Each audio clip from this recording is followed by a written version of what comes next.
Hello दोस्तों, कैसे हैं आप। उम्मीद करती हूँ आप सभी बहुत अच्छे होंगे। चलिए जानते हैं अपनी आज की कहानी के बारे में। बात उस समय की है जब मेरी बेटी नैना 10वीं कक्षा में पढ़ रही थी। हमारे घर पर काम करने के लिए एक महिला आती थी जिसका नाम सविता था। सविता हमारे घर की साफ सफाई, बर्तन और कपड़े धोने का काम करती थी। वह बेहद ही मेहनती औरत थी और उसकी हालत देखकर हम सभी उससे सहानुभूति भी रखते थे। सविता का एक बेटा था जो मेरी बेटी से बस 2 साल बड़ा था। उसने ज़्यादा पढ़ाई तो नहीं की थी, लेकिन सविता की सिफारिश करने पर हमने उसे एक एडवर्टाइजिंग एजेंसी में नौकरी दिलवाने में मदद की। सविता का बेटा रात को एडवर्टाइजिंग बैनर पेंट करने और उन्हें लगाने का काम करने लगा। उसकी माँ ने हमें बताया कि वह अपने काम के चलते देर रात तक बाहर रहता था और उसकी आदतें दिन बर दिन बिगड़ने लगी थीं।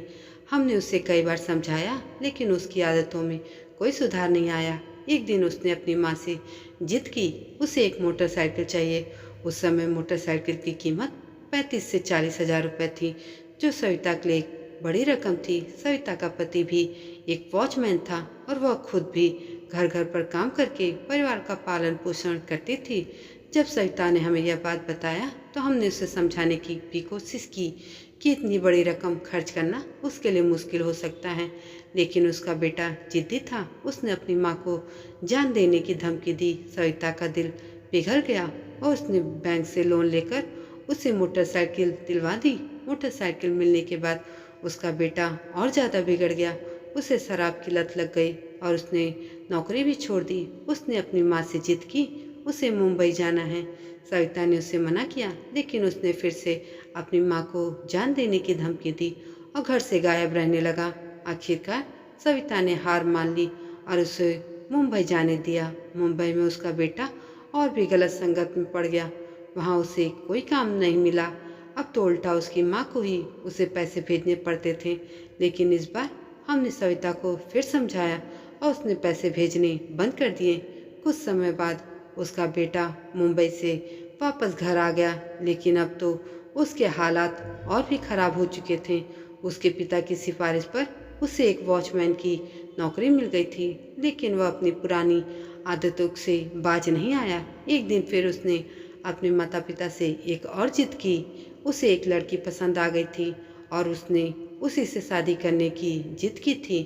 आखिरकार सविता ने फिर से उसकी इच्छा पूरी की और दोनों की शादी करा दी।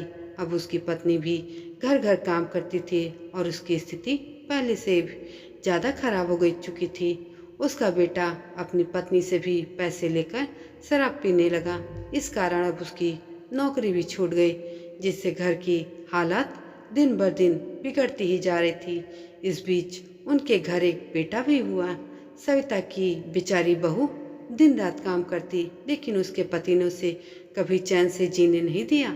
एक दिन उसकी बहू तंग आकर अपने मायके चली गई। अब सविता का बेटा पूरी तरह से अकेला हो गया था। उसके पिता को भी उसके इस तरह के व्यवहार से नफरत हो गई थी और एक दिन जब उनकी सहन शक्ति की सीमा पार हो गई तो उन्होंने अपनी जान दे दी।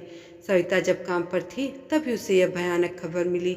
इसके बाद भी सविता ने हार नहीं मानी। उसने अपनी जिंदगी की हर चुनौती का सामना किया, लेकिन अब भी उसके बेटे में कोई सुधार नहीं आया। उसने अपनी बहू के साथ मिलकर घर की जिम्मेदारी उठाई और दिन रात मेहनत की। उसके बेटे को लीवर की बीमारी हो गई और उसका इलाज भी सविता ने कराया, लेकिन उसकी हालत बहुत बिगड़ गई थी। अब सविता अपने पोते के साथ रह रही थी, जो पढ़ाई में ज़्यादा अच्छा नहीं था। अब वह नहीं जानती थी कि उसका पोता कभी उसका सहारा बनेगा या नहीं, लेकिन उसने हार नहीं मानी। वह आज भी सुबह से शाम तक मेहनत करती है ताकि अपने बेटे और पोते का पालन पोषण कर सके। दोस्तों, इस कहानी से मुझे यह समझ आया कि हम अपनी समस्याओं को लेकर अक्सर शिकायतें करते हैं, लेकिन सविता जैसी महिलाएं हमें सिखाती हैं किस तरह बिना थके बिना रुके अपने फर्ज को निभाना चाहिए। सविता ने जीवन की हर चुनौती का सामना किया और वह अब भी अपने पोते के बेहतर भविष्य के लिए संघर्ष कर रही है। उसकी कहानी हमें सिखाती है कि संघर्ष से कभी हार नहीं माननी चाहिए, अब अपने कर्तव्य को पूरी निष्ठा से निभाना चाहिए। दोस्तों, ये कहानी आपको कैसी लगी कमेंट करके ज़रूर बताइएगा और ऐसी ही अन्य कहानियों के लिए मेरे चैनल को भी सब्सक्राइब ज़रूर कर दीजिएगा। धन्यवाद।